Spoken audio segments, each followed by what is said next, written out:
Bonsoir tout le monde.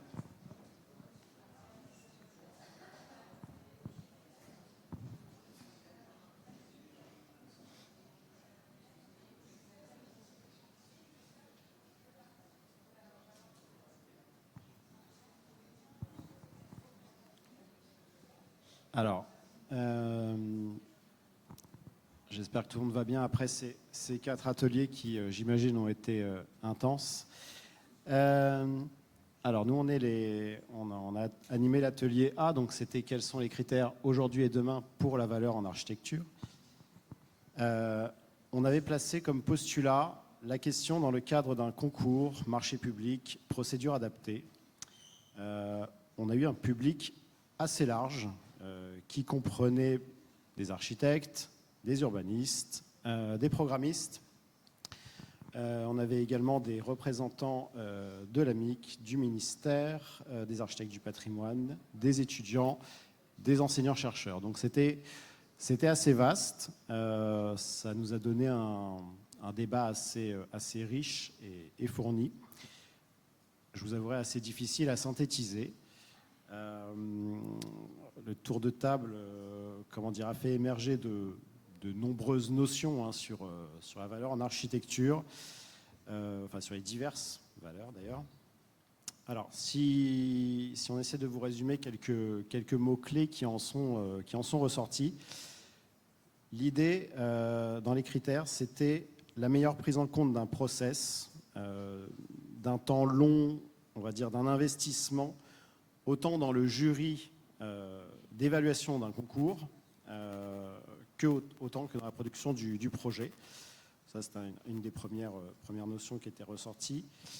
Également, dans l'évolution des critères, c'était l'idée qu'il n'y avait pas que le bâti architectural, mais également le paysage et la notion du vivant. Voilà, deuxième. Ensuite, en troisième, on avait une réflexion sur la réversibilité au regard de l'usage dans sa temporalité, parce que du coup, les usages évoluent. On l'a vu notamment, par exemple, avec le télétravail, etc. Donc, c'est plein de bâtiments qui doivent évoluer au fur et à mesure. Et ensuite, il y avait cette notion de collégialité qui est en fait de sortir de son champ d'expertise, notamment dans le cadre de la composition d'un jury de concours. En fait, c'est de savoir bien s'entourer, de se sensibiliser à l'architecture et d'accepter de ne pas tout connaître. Voilà.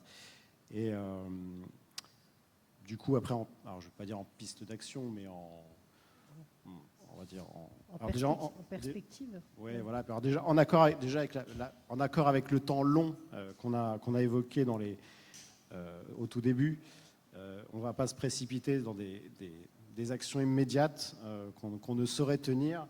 Mais par contre,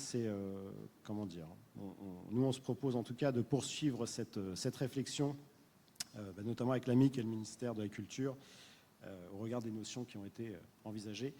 Et du coup, je laisse Hélène compléter un petit peu le propos. Alors, en fait, dans cet échange, on a constaté qu'on travaillait donc différemment en France, en Suisse et en Belgique. Et que, compte tenu de ça, on se disait que c'était intéressant de poursuivre cette réflexion avec l'AMIC, le ministère de la Culture, sur les critères qui ne sont donc pas les mêmes, et même sur la notion du programme, parce qu'en fait, si nous, on a un programme, eux, ils n'en ont pas forcément, et l'architecte est à la fois le programmiste et l'architecte. Donc, on se disait qu'il fallait prendre en compte cette richesse d'échange et pour peut-être aboutir sur d'autres pistes de recherche. Mais bon, on est dans les prémices. Voilà. Bon, c'est difficile de résumer effectivement tout ce qui a été dit. Merci beaucoup. S'il n'y a pas de questions dans la salle, on peut passer... Oui, et les applaudir déjà, évidemment. On peut passer effectivement à l'atelier B pour faire cette restitution. Et donc l'atelier B, je crois que c'était Joanny Bouffier, accompagnée de Jean-Pierre Lévesque peut-être. et également Agnès Chrysostalis, conseillère ordinale. On va aller chercher juste Agnès et on va pouvoir débuter.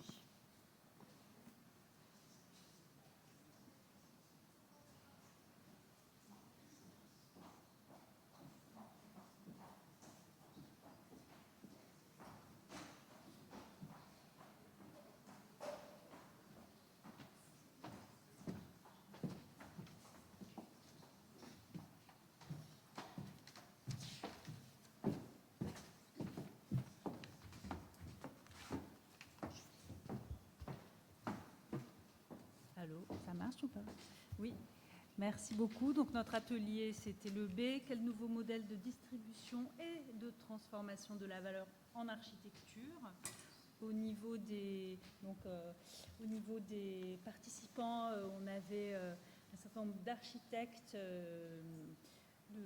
C'était intergénérationnel, donc c'était intéressant d'avoir différents points de vue, jeunes diplômés et HMO, et puis architectes confirmés, ainsi que une personne AMO programmiste, quelqu'un du ministère de la Culture également, et également urbaniste très engagé sur les questions de l'urbanisme transitoire. L'urbanisme transitoire et les questions d'activité.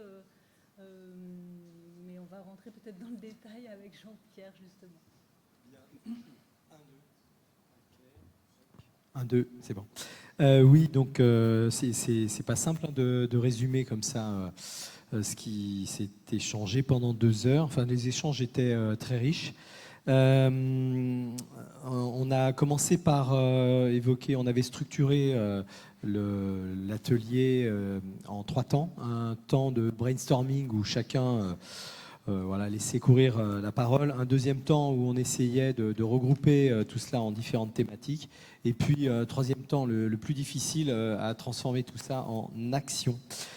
Donc sur les thématiques qui ont émergé, il y avait la question de la pluralité des valeurs, valeurs économiques, valeurs sociales et environnementales, valeurs patrimoniales et culturelles, valeurs émotionnelles, la valeur de l'immatériel en architecture, ce qui ne se voit pas mais qui fait la qualité du projet, la valeur mémorielle, la dimension essentielle mais finalement invisibilisée et peu reconnue, la volatilité et l'abstraction de la valeur matérielle. Ça, c'était assez intéressant parce qu'on nous parle souvent de la difficulté à évaluer cet invisible, la valeur immatérielle de l'architecture versus l'économie, c'est du sérieux, c'est du stable, la valeur foncière, ça correspond à quelque chose, alors qu'en fait pas du tout. Dans un bilan, c'est extrêmement volatile. Et ce qui vaut beaucoup un jour peut ne plus rien valoir demain. Voilà, ça c'était une mise en avant assez intéressante. Et donc finalement l'abstraction assez forte de ce qu'on appelle la valeur économique. Autre point important, le décalage entre valeur économique et qualité du bâti. Des bâtiments chers mais peu qualitatifs ou vacants. Le faible lien qu'il peut y avoir entre le prix et la qualité architecturale. Et puis la question de la valeur d'usage, l'importance de l'habiter réellement et le levier central pour redonner du sens à tout cela. Enfin, et ça a été dit dans la table ronde précédente, le temps et la valeur construite dans la durée, la mémoire, la transformation, la réversibilité, on est encore dans le ré, et la redistribution de la valeur d'usage dans le temps de la vie d'un bâtiment. La question de la création versus la captation de la valeur, comment la valeur produite par certains, notamment lors d'occupations temporaires, viennent tout d'un coup donner beaucoup de valeur à un lieu sans que pour autant les personnes qui soient à l'origine de cette valeur en soient les bénéficiaires, et donc la captation par d'autres, et donc une forme de déséquilibre dans la chaîne de valeur. Là, on peut peut-être mentionner le fait qu'on a fait une sorte de parallèle avec notre métier, où effectivement on produit une très forte valeur économique et on ne récupère pas pour autant autant que d'autres acteurs. On a dit ça, c'est vrai. Et puis, il y avait la question de la réhabilitation comme enjeu central, la transformation de l'existant et la révélation de la valeur cachée d'un bâtiment. Et puis, la question du conseil et de l'acculturation dans cette question de la distribution de la valeur. Comment est-ce que l'on corrige peut-être un manque de culture architecturale des décideurs et la nécessité donc d'accompagner. Donc voilà, une fois tous ces thèmes posés, on a essayé de transformer tout cela en action. Alors, on espérait repartir avec un programme pour l'Assemblée nationale, hein, voilà. Mais bon, finalement, le résultat est plus modeste. Mais voilà, ce sont des pistes. Alors, j'en ai noté quelques-unes. Vous n'hésitez pas à me corriger ou à compléter, hein. Donc, protéger et valoriser l'immatériel. Rééquilibrer face à la valeur économique abstraite la valeur commune, ce qui fait sens pour tous, développer le conseil en amont, renforcer les démarches de réhabilitation via la promotion du permis de réhabiliter, valoriser la question de l'usage, mettre en place des outils réglementaires comme par exemple une loi SRU sur le tertiaire pour activités d'utilité sociale ou environnementale qui permettrait de réserver des fonciers à ces usages. Et puis développer l'acculturation et de l'ensemble de l'écosystème et notamment à destination des élus. On a tout dit ? C'est assez complet, merci beaucoup. On a parlé un petit peu aussi des questions de méthode. Il y a eu énormément d'idées et propositions qui sont sorties. Et c'est vrai que, comme tu l'as dit, maintenant, c'est à formuler, énoncer et poursuivre afin que ces pistes le travail portent continue. leurs fruits. Exactement. Merci. Merci beaucoup. S'il y a des questions dans la salle et que certains veulent réagir ou faire part de leurs remarques, bien évidemment, n'hésitez pas à lever la main. Je peux faire passer un micro. Sinon, on va passer à l'atelier suivant, à la restitution suivante de l'atelier C. Et donc, j'appelle Ouda Vendil, Anne Durand et Alexandre Bouton à effectuer cette restitution.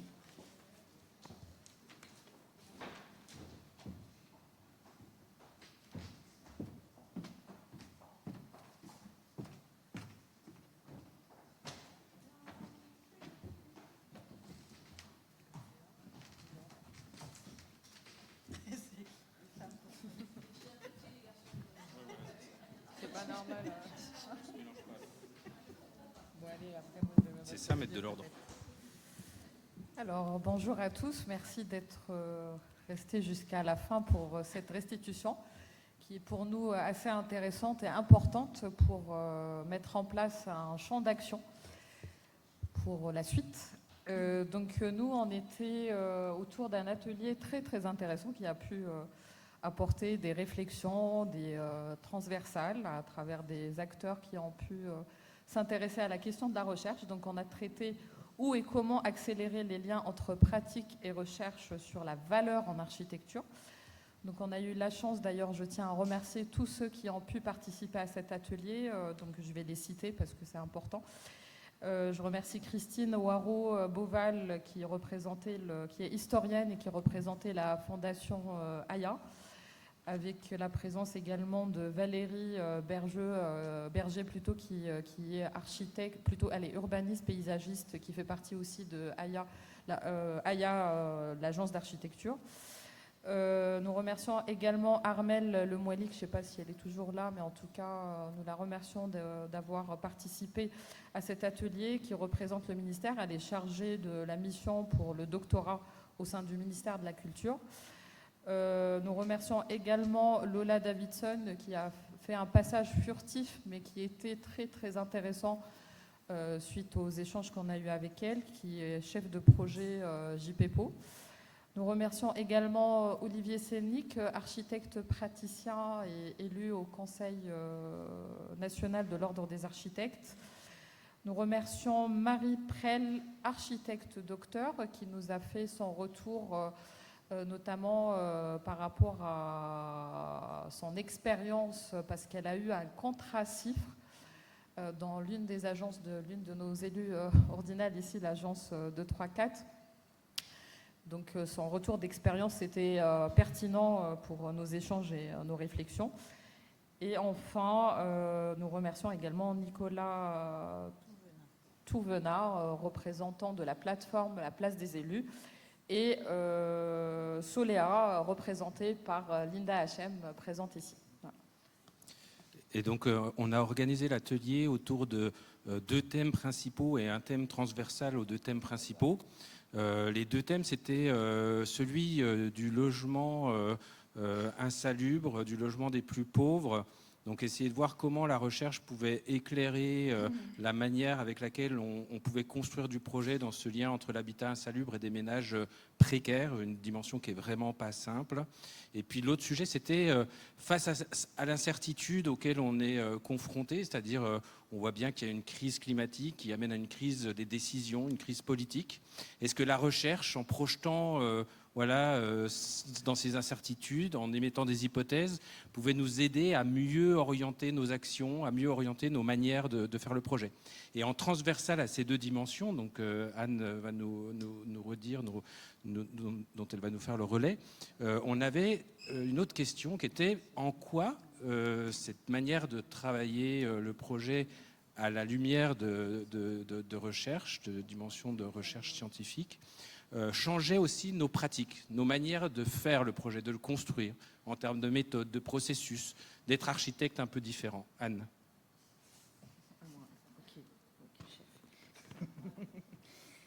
Donc en effet, on a exploré les relations entre vraiment recherche et pratique et comment les améliorer. Donc avant tout, ça a été de comprendre que la recherche est un domaine très particulier en architecture parce qu'elle aborde la question de la spatialité. Donc c'est à la fois, il y a autant des recherches appliquées, des recherches création. Donc c'est un domaine vraiment qui n'est pas le même que celui de la recherche fondamentale, elle est plurielle. Donc on a identifié un peu les blocages qui faisaient et les plus grandes ruptures entre pratique et recherche. Donc ce qu'on a pu entendre, c'est les manques de connaissances des praticiens, de ce qui était, parfois ils se sentent vraiment éloignés de la recherche et un peu dans... voilà, éloignés. La nécessité aussi de clarifier le rôle de chacun quand il y a une recherche qui est par exemple menée en architecture, dans les agences d'architecture. Donc ça, c'est quelque chose qui est revenu plusieurs fois. Oui, c'est vrai que l'architecte pense faire de la recherche à partir du moment où il fait du projet, mais c'est pas tout à fait. C'est pas tout à fait la même chose. Voilà, c'est ça. Et ce qui était revenu, c'était la nécessité d'éclairer notre profession sur justement où étaient les limites, que l'ordre pouvait jouer un rôle important. C'est ça. Et on va y arriver sur l'ordre. Donc, et aussi le manque de financement, qui est vraiment un élément de blocage dans la question de la recherche en architecture.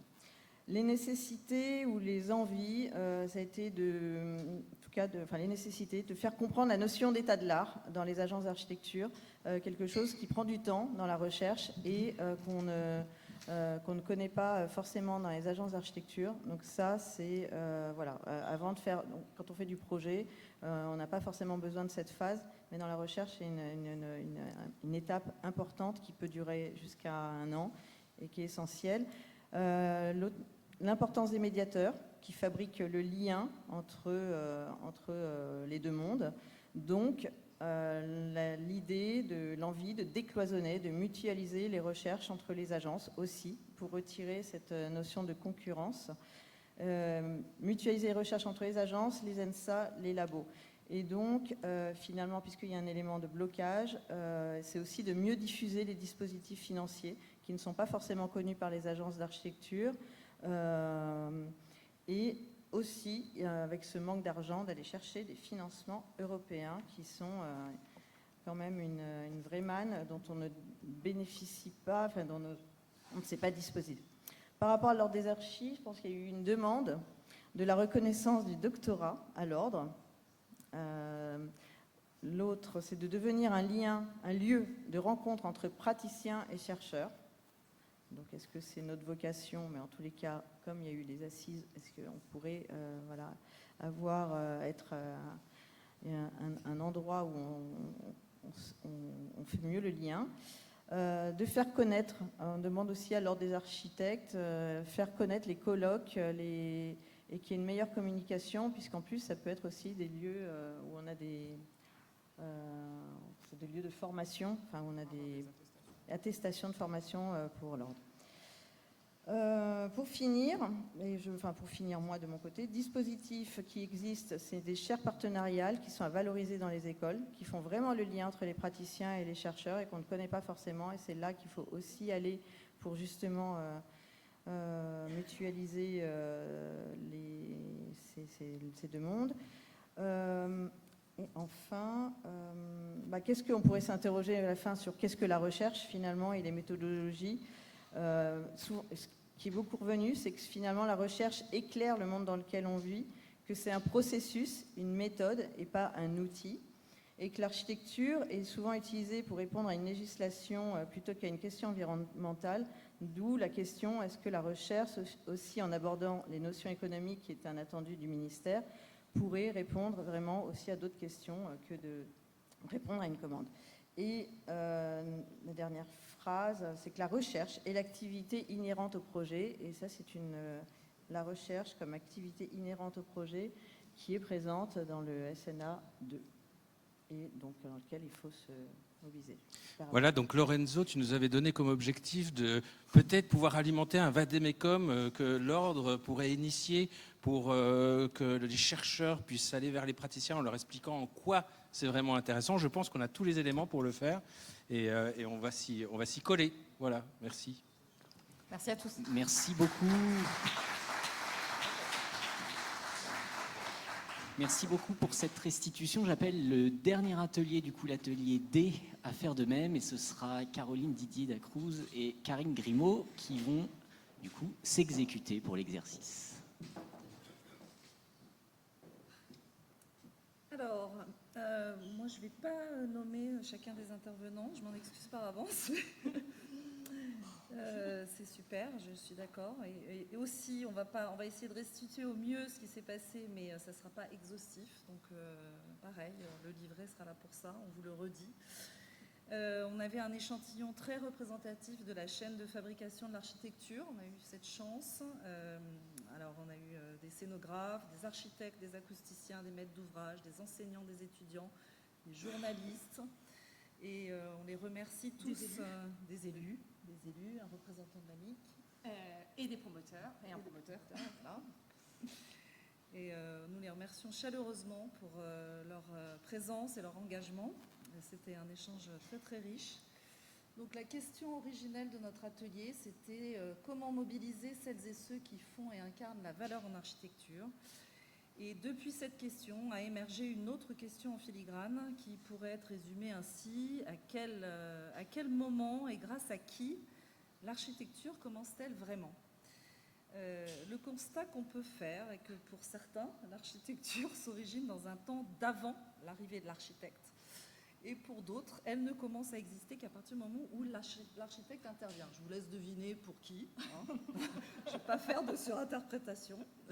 Donc si on schématisait un peu le résultat de cet atelier par une frise chronologique, le temps zéro serait donc celui de l'intervention de l'architecte, hein, comme quelqu'un d'autre bien connu. Et le temps d'avant serait celui de l'émergence du rêve, de l'expression des besoins, du programme, enfin du projet finalement. Et le temps d'après, celui de la conclusion du bâtiment, de la construction, du bâtiment, de l'architecture, jusqu'à sa publication même. Et sa communication. Oui, parce qu'on avait une journaliste. On avait aussi. Merci. Très riche. C'est très intéressant.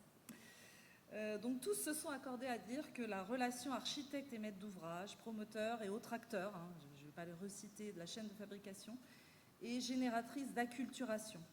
Et tous étaient aussi demandeurs de temps d'échange, de temps d'échange en général, tout au long de la fabrication, et de dialogue afin de restaurer, oui, on a osé le mot, restaurer, parce que peut-être qu'elle est un peu abîmée, la confiance mutuelle finalement entre tous les acteurs. Voilà, donc comment? Voilà. Voilà, c'était bien sympathique d'échanger pendant, on va dire pendant 2 heures, mais à un moment donné, il a fallu atterrir. On a essayé d'atterrir, ce qui n'est pas simple, hein, vous imaginez bien, et comme dans tous les ateliers, c'était le même sujet. Il y a 2 principales thématiques, en tout cas, qu'on a retenues au niveau de l'atelier. C'est celle de l'acculturation architecturale. Elle est vraiment revenue, et même si les personnes qui étaient déjà présentes étaient déjà acculturées. On imagine bien qu'on ne vient pas à l'ordre, on ne vient pas des assises en architecture si on n'est pas un minimum acculturé, mais ils ont senti à travers d'autres confrères, consoeurs ou alors d'autres élus que cette acculturation était nécessaire pour bien choisir, pour bien comprendre et pour mieux partager. Donc ça, c'est la première chose, la première thématique. Et le besoin d'établissement de plusieurs temps de dialogue aussi, puisque tout le monde avait constaté qu'il n'y a pas ce temps de dialogue finalement, il existe au moment peut-être du concours, et après elle s'effiloche. Ce n'est pas une mission qui est demandée à l'architecte, ce temps de dialogue réel au moment de la phase de conception. Et donc ça a été demandé comme une piste de réflexion comme étant nécessaire tout au long de la phase de conception, de réalisation, et après avec les usagers. Donc, voilà. Donc concrètement, à notre échelle, Croaïf, qu'est-ce que nous on peut faire? Il y a 2 pistes qui ont été vraiment proposées, enfin 2 actions concrètes. La première, c'est vraiment s'appuyer sur ceux qui peuvent être un relais très très fort auprès des élus, les CAUE. Les CAUE, mais bien sûr les DRAC et l'ADREAL. Parce que ce sont eux qui sont en lien direct avec les élus et les maîtres d'ouvrage. Et quand on dit soutien, c'est appuyer et s'appuyer sur, échanger avec eux et voir comment nous on peut intervenir de manière peut-être trimestrielle pour échanger sur des thématiques. Voilà, ça c'est la première piste. Ouais, il a été réévoqué que les CAE sont en difficulté. Donc c'est tout à fait, ça serait tout à fait bienvenu qu'on puisse les appuyer de les soutenir voilà, à travers cette démarche.